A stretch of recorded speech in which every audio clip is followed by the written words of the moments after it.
you all there. Dr. Zoolittle! Dr. Zoolittle! Where are you? Our guests are here, waiting. Good gracious, with a sight of confusion. Oh, I am so sorry I'm late. Am I late, Roberta? I am late. I can't believe it. I was working in my study and I decided to rearrange the furniture. Wait a minute, Roberta. What's that? What have you got in there with you? Wait, what? There's a lion? Oh no! Oh gosh! Oh wait, you mean this?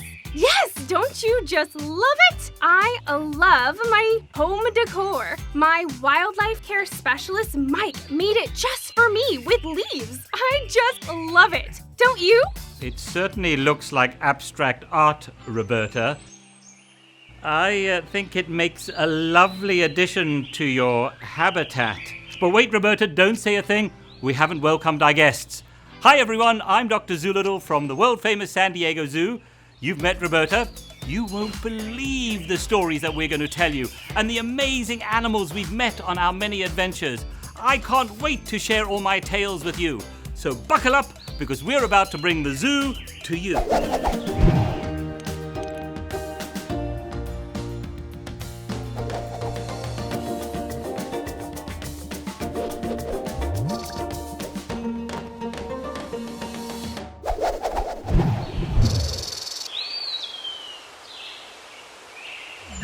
Welcome back. So, Roberta, I see you looking very fashionable in your stripes.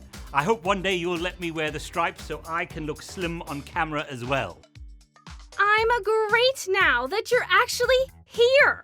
So, you seemed a bit curious before about my new home decor. I do love it. I love being creative with my habitat. Yeah, I know, I'm pretty amazing at it, Dr. Z. I bet you didn't know that animals are great home designers and great builders. Animals, we have so many talents. Yeah, I'm awesome. Yeah, I'm awesome. Yeah, I'm awesome. I know, I'm awesome.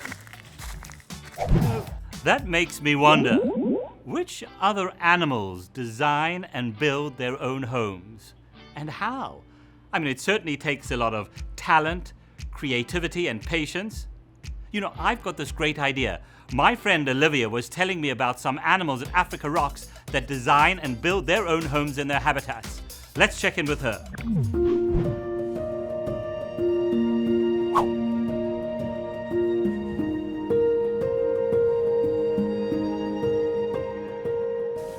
Here at the Africa Rocks Aviary at the San Diego Zoo, there are over 30 different species of very brightly coloured, very intelligent and very hard-working birds.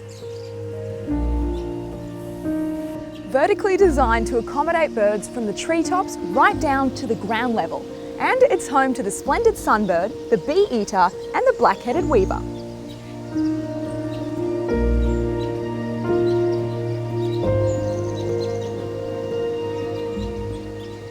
These three are some of my favourite species, and I'm going to show you why. Let's start with the black-headed weaver bird.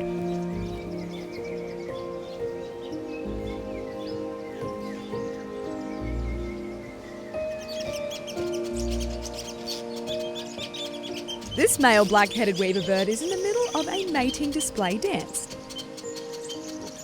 He's trying to attract a female to his beautifully designed and well-crafted nest.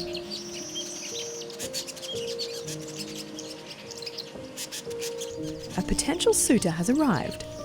She seems curious. It's a good start. But upon closer inspection, she seems highly unimpressed. The male has no choice but to destroy his nest and start from scratch. Obviously. Adventuring out on a limb in a new piece of real estate, the determined male begins the process all over again. First, he needs to test the strength of the branches before he starts construction. Now it's time to find the perfect pieces of vegetation to stabilise the area. Carefully, he designs a swing set opening. He must be sure that the entrance is large enough for him and his mate to get in and out of.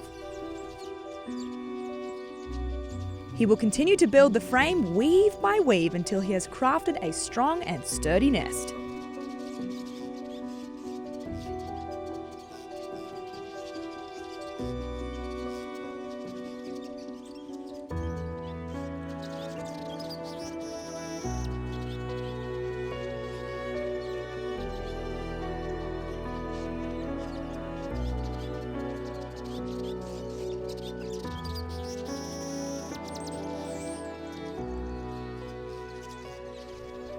After hours of delicate work, it's time to show off his new creation once more.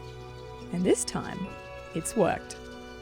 His attention to detail has paid off, and now he can finally start a family.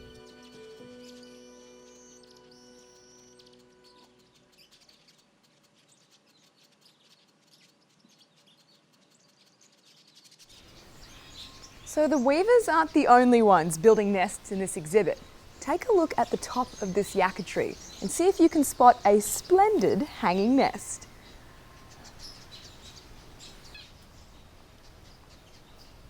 This is a splendid sunbird, and they prefer to have their homes suspended.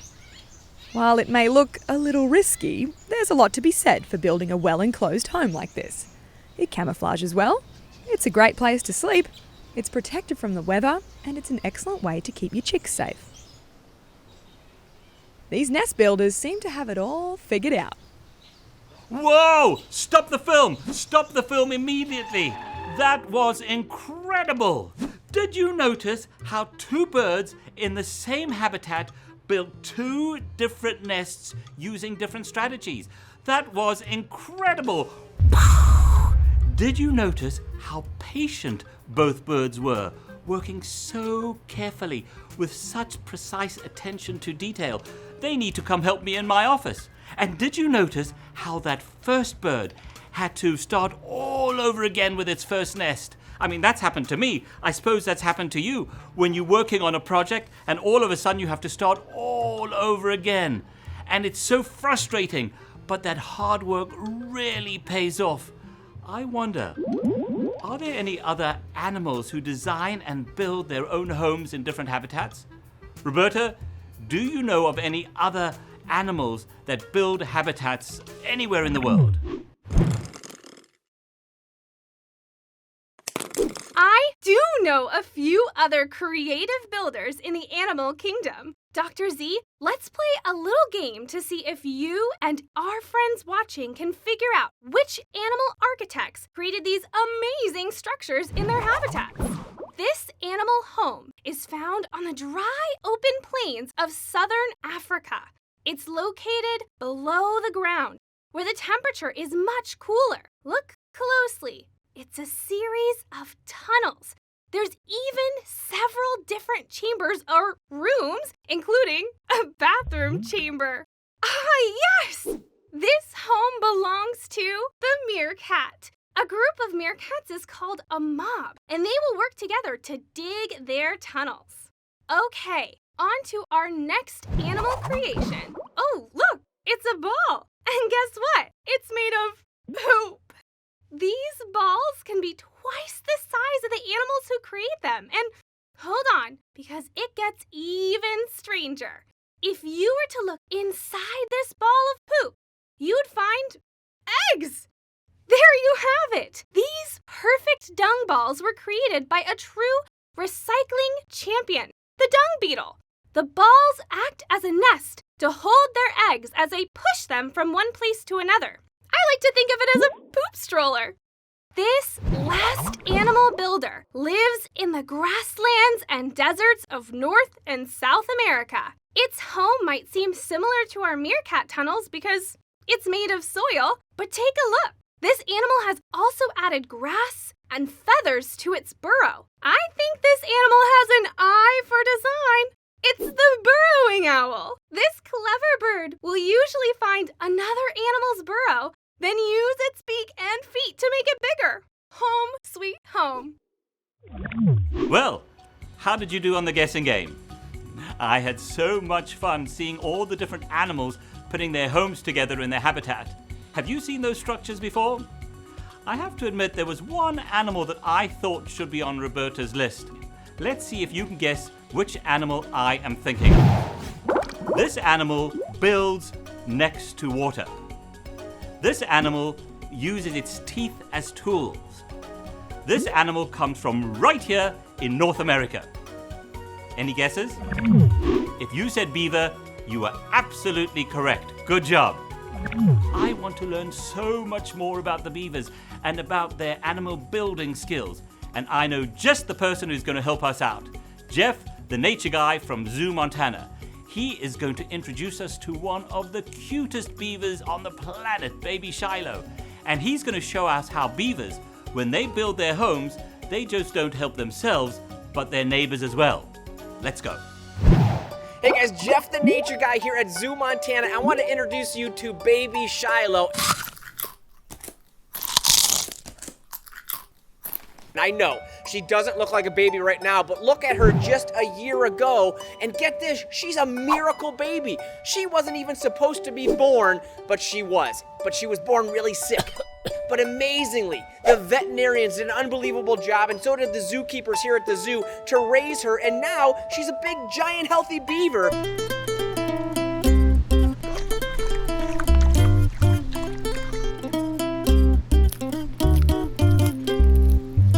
And like all beavers, they have those giant teeth they use to, of course, tear down trees. And they're really good at it. And what's so important about beavers is when they knock those trees down, they create wetlands, and they actually create new homes for other animals. And that's why we call the beaver a keystone species. That's a big word. But what it means is they are responsible for creating homes for hundreds of different animals. Get this, they'll knock a tree over, they'll create a dam, they'll block the water that creates a big pond, and that pond then becomes home to reptiles, amphibians, even birds like owls that live up in the trees, fish. So important for so many different other animals out there.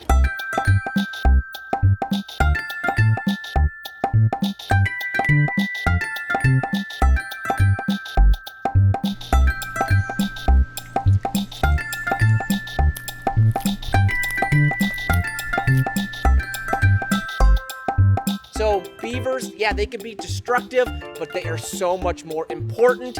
Baby Shiloh, so incredible, and a miracle baby at that. You gotta love it.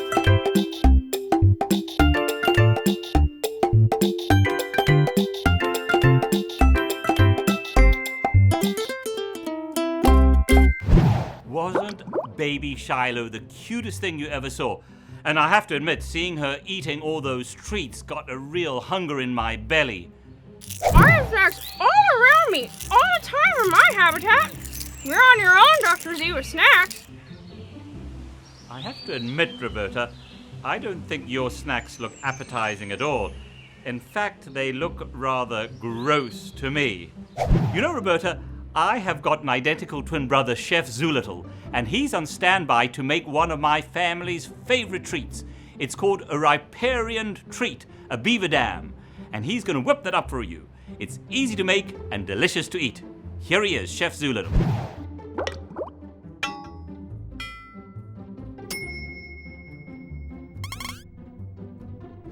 Today we are going to make a no-bake beaver dam. Now wait a minute, that sounds silly. How do you cook something that is no-bake? Well, let me show you. First we need some equipment. For our equipment, we are going to use a large microwavable bowl. I'm going to use this lovely spoonula. You can use any sort of bowl scraper or rubber spatula that you prefer. I like this one because it has a nice spoon shape. We are also going to need some wax paper and, of course, an oven mitt. Safety first, you know. For the ingredients, we have equal parts chocolate chips and then another flavor of chip of your choosing. Butterscotch would be a nice choice. In this case, I'm using some delightful peanut butter chips. We also then have the same weight of pretzel sticks or wonton noodles. I'm going with the pretzel sticks myself today. And then, of course, if you really wanted to make it an authentic Chef Zoolittle recipe, you might also consider including your beetle larvae and crickets. No? All right, we'll save those for another time then. The next step is to microwave our chips. Now again, I have 3 ounces each of the chocolate and peanut butter chips, which are going to go into my microwave for 30 seconds. It's very important to do this in brief increments. I'd say no more than 30 seconds at a time. Take out the bowl, stir things up with your spatula, see how nice and melty the ingredients are, and then if they need more time, pop them back in. For this amount of chips, I'm guessing probably close to a minute and a half. Alrighty, we have progressed to a point where things are nice and melty. I'm going to use my spoonula to give my chocolate and my peanut butter a nice mixing right here, and then I shall gradually add in some pretzels. Let's just add in a few at a time, and you'll see what I'm going to do is use my spoonula to lift the chocolate up off the bottom and fold it over onto the incoming pretzels. Get a few more pretzels in here now. And if you break a few pretzels, that is not the end of the world. Remember, beaver dams are made of sticks and twigs and logs of all shapes and sizes, so if you end up breaking a few pretzels, that's okay. Do try to be nice and gentle, though, as we do not want to turn our pretzels into sawdust. Alrighty then, things are looking nice and coated, and here comes the fun part. This is where we get a little bit messy. With your nice, clean hands, here's what I want you to do. I want you to reach in, grab with your spoon a nice big scoop of the sticks. You're going to put them onto the wax paper, and you're going to pile them up. Get the sticks going in every different direction, and this is going to make the shape of your beaver dam. So there we go. Lots of sticks going in all different directions. Let's do a couple more. There you have it. Continue until all of your ingredients are used, and now's the best part, when you get to lick those chocolatey fingers. Here we go. And that, my friends, is how you make a delicious no-bake beaver dam snack. Oh, I'll get to that later. Well, we've seen a lot of animals building homes in their own habitats. And do you remember how Jeff the nature guy said that beavers, when they build their dams, they're actually building habitats for a lot of other animals in their area? That's called teamwork. And I love teamwork. I work with all my siblings, all the other Dr. Zoolittles, and I also work with Roberta.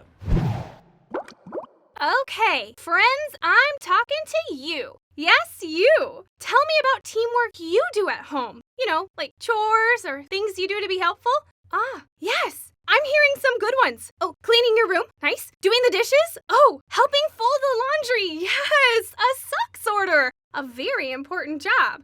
Wow, you're all such great team players. This reminds me of my friends Kelly and Chris at the San Diego Zoo, who work with some of the best team players in the animal kingdom. Let's check them out. Chris, were you working with the leafcutter ants? Yeah, Did you get ants in your pants again? maybe.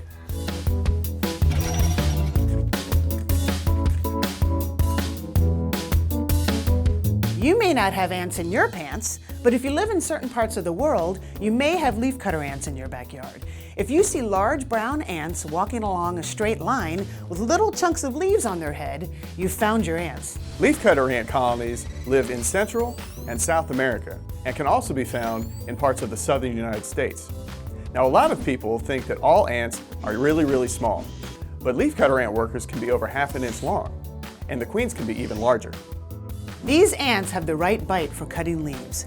Their jaws are specialized for cutting pieces of plants, which they then carry back to the underground nest.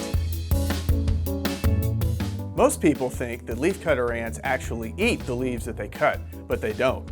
In reality, leafcutter ants eat fungus. After licking them clean and cutting them into smaller pieces, they tuck the bits of leaves into the nest chambers to help the fungus grow. In turn, the leafcutter ants eat the fungus, which means they grow their own food. Do you have chores that you do around your house?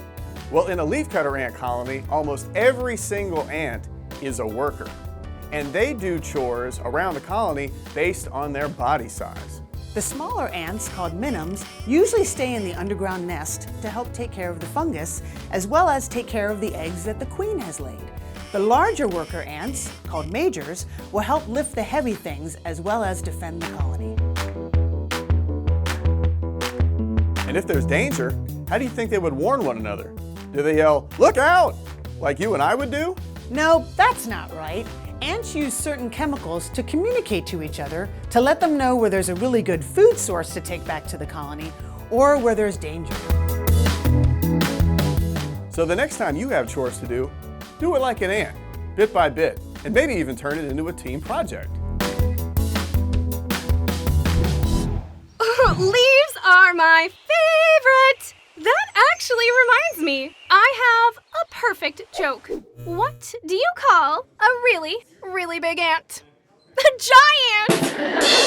Oh, and what did the tree say to the wind? Leave me alone! Dr. Z, I don't know about you. I still can't get enough leaves. I love to eat them, decorate with them, talk about them, dream about them. Hey, do my friends at home want to learn to make their own leaf art? You know, like mine? Wildlife care specialist Mike can show us how.